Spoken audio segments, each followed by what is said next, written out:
আপনারা জানেন যে চট্টগ্রাম বন্দরের এনসিটি বিদেশিদের কাছে ইজারা দেওয়ার প্রতিবাদে গত শনিবার থেকে ধর্মঘট শুরু হয়েছে। তবে ৩ দিন টানা ৮ ঘন্টা ধর্মঘটের পর একদিন ২৪ ঘন্টা ছিল এবং মঙ্গলবার থেকে কিন্তু আমরা দেখেছি যে অনির্দিষ্টকালে যে ধর্মঘট সেটা শুরু হয়েছে। আজকে অনির্দিষ্ট ধর্মঘটের দ্বিতীয় দিন এবং আপনারা জানেন যে আজকে সকাল ১০টার দিকে নৌ উপদেষ্টা এখানে একটা বৈঠক করার কথা রয়েছে ঊর্ধ্বতন কর্মকর্তাদের সাথে।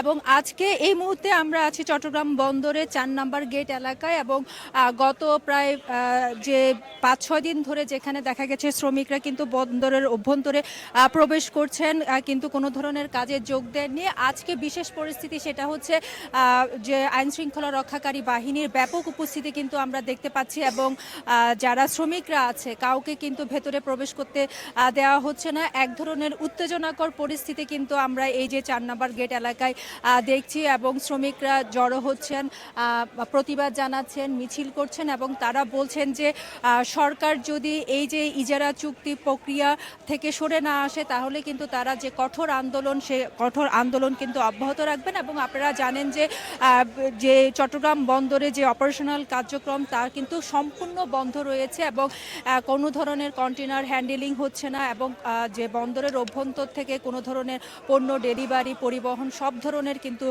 বন্ধ রয়েছে। এমনকি জাহাজ থেকে যে কন্টেনার খালাস সেটাও কিন্তু গতকাল থেকে বন্ধ রয়েছে এবং বহির্নোঙরে যাওয়ার জন্য যেই পাইলট আছে সে পাইলটকে নিয়ে যাওয়ার যে বোট নৌযান সেটাও বন্ধ রেখেছে। ফলে বহির্নোঙর থেকে যে জাহাজ যেটিগুলোতে আসবে সেই কার্যক্রমও কিন্তু ব্যাহত হচ্ছে এবং অপারেটর যারা আছেন তারাও কিন্তু কাজে যোগ দিচ্ছে না। ফলে এক ধরনের অচল অবস্থা চট্টগ্রাম বন্দরে কিন্তু আমরা গত বেশ কদিন দেখতে পাচ্ছি এবং তা কিন্তু গতকাল তীব্র হয়েছে যেহেতু কালকে থেকে আসলে অনির্দিষ্টকালে যে ধর্মঘট সেই ধর্মঘট শুরু হয়েছে। এমন প্রেক্ষিতে কিন্তু আজকে সকাল 10টায় আমরা জানি যে নৌ উপদেষ্টা ব্রিগেডিয়ার অবসরপ্রাপ্ত এম সাখাওয়াত হোসেন এখানে আসবেন এবং বন্দরের ঊর্ধ্বতন কর্মকর্তা সহ আইন শৃঙ্খলা রক্ষাকারী বাহিনী যারা সংশ্লিষ্ট আছে বন্দর সংশ্লিষ্ট তাদের সাথে কিন্তু একটা বৈঠক হওয়ার কথা রয়েছে। এবং এমন পরিস্থিতিতে সকাল 8টা সাড়ে 8টা থেকে কিন্তু বন্দর যারা শ্রমিকরা আছেন বন্দরের অভ্যন্তরে কাজ করেন বিভিন্ন ইয়ার্ডগুলোতে কিংবা পরিবহন শ্রমিক আমরা দেখছি যে তারা কিন্তু বিভিন্ন গেটগুলোতে একত্রিত হয়েছে। অন্যান্য দিন ধর্মঘট চলাকালে যখন দেখা গেছে শ্রমিকরা বন্দরের অভ্যন্তরে প্রবেশ করে তারা কোনো ধরনের অপারেশনাল কার্যক্রমে অংশ নেয় না কিন্তু সাইন করে এবং বন্দরের ভেতরে অবস্থান নেয়। কিন্তু আজকে কিন্তু কোনো শ্রমিককে ভেতরে প্রবেশ করতে দেওয়া হচ্ছে না এবং আপনারা দেখছেন যে সেনাবাহিনীর সদস্যরা কিন্তু সতর্ক অবস্থানে রয়েছেন এবং পুলিশের যারা সদস্য আছেন তারাও এখানে আছেন এবং যারা বন্দরের গেটের কাছাকাছি শ্রমিকরা যাওয়ার চেষ্টা করছেন তাদেরকে কিন্তু সরিয়ে দিচ্ছেন। তখনই আসলে শ্রমিকরা ক্ষোভ প্রকাশ করছেন এবং তারা দাবি করছেন যে কাউকে কিন্তু ভেতরে প্রবেশ করতে দিচ্ছেন, আবার কোনো শ্রমিককে কিন্তু তারা ভেতরে প্রবেশ করতে দিচ্ছেন না এবং বিভিন্ন খণ্ড খণ্ড মিছিল নিয়ে কিন্তু যারা শ্রমিকরা আছেন তারা অবস্থান করছেন। এবং ইতিমধ্যে আমরা আন্দোলনে নেতৃত্ব দানকারী কয়েকজন শ্রমিক নেতার সাথে কথা বলেছি। তারা বলছেন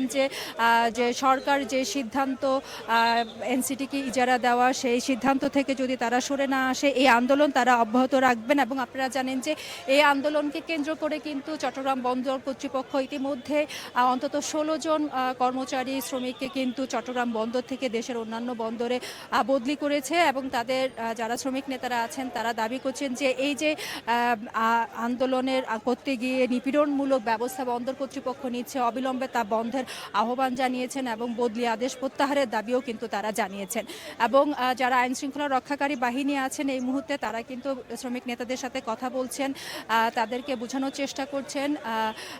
কিন্তু শ্রমিক যারা আছেন তারা আসলে প্রতিবাদ জানাচ্ছেন যে তারা বন্দরের অভ্যন্তরে ঢুকতে চান, যদিও তারা কোনো ধরনের কাজ করবেন না এমন ঘোষণা কিন্তু আসলে আছে। এবং এর সাথে ডক শ্রমিকরা এবং পরিবহন শ্রমিকরাও যেহেতু সংহতি জানিয়েছে সে কারণে যে অচল অবস্থা সেটা কিন্তু আরও দীর্ঘায়িত হওয়ার একটা শঙ্কা তৈরি হয়েছে। এবং আপনাদেরকে জানাতে চাই গতকাল কিন্তু বিজিএমই বিকেএমই সহ সিএনএফ এজেন্টদের একটা ব্যবসায়ী প্রতিনিধি শ্রমিক নেতাদের সাথে বৈঠক করেছেন চট্টগ্রামের একটি অভিজাত হোটেলে এবং সেই বৈঠক প্রায় 4 ঘন্টা ব্যাপী অনুষ্ঠিত হয় এবং সেই বৈঠক থেকেও যারা ব্যবসায়ীরা আছেন তারা শ্রমিকদেরকে সাথে কথা বলেছেন এবং পরে যখন গণমাধ্যম কর্মীরা আমরা ব্যবসায়ীদের সাথে কথা বলেছি, ব্যবসায়ীরা বলছেন যে এই যে টানা ধর্মঘটের কারণে দেখা গেছে অন্যান্য সময় বন্দরের ধর্মঘট হলো, জাহাজ থেকে যে পণ্য খালাস সেটা বন্ধ হয়নি, কিন্তু গত 2 দিন জাহাজ থেকেও পণ্য খালাস বন্ধ রয়েছে। ফলে অর্থনীতির যে সংকট দেশের, সেটা বিশেষ করে রফতানি যে তৈরি পোশাক শিল্প সেটা যেমন আছে, পাশাপাশি সামনে যেহেতু রমজান, অনেক ভোগ্যপণ্য কিন্তু আটকে গেছে, যেটার প্রভাব আসলে ভোক্তা পর্যায়ে পড়বে। ব্যবসায়ীদের হয়তো আজকে কালকের মধ্যে ক্ষতিগ্রস্ত হচ্ছে, কিন্তু সেটা আসলে দীর্ঘ সময়ে ক্ষতিগ্রস্ত হবে সাধারণ ভোক্তা।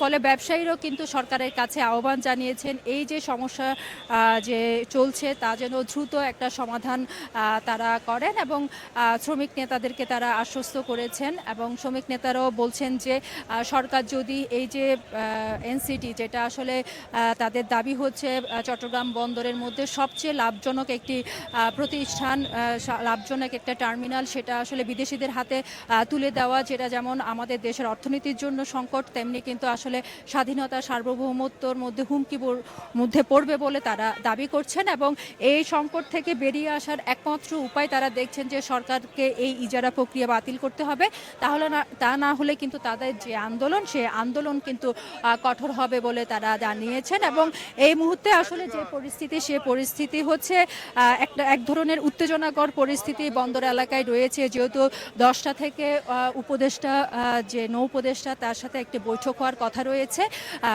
চট্টগ্রাম বন্দরের যে ঊর্ধ্বতন কর্মকর্তা কিংবা সংশ্লিষ্ট যে সংস্থাগুলো আছে সেগুলো, এবং সেটা কিছুক্ষণের মধ্যে হয়তো শুরু হবে। আর এদিকে আজকে এখনো পর্যন্ত কোনো শ্রমিককে কিন্তু বন্দর অভ্যন্তরে প্রবেশ করতে দিচ্ছে না এবং সতর্ক অবস্থানে আছে আইন শৃঙ্খলা রক্ষাকারী বাহিনী, বিশেষ করে সেনা সদস্য এবং পুলিশ সদস্যরা। তো এই ছিল আমার কাছে চট্টগ্রাম যে বন্দর এলাকা তার থেকে সর্বশেষ খবর।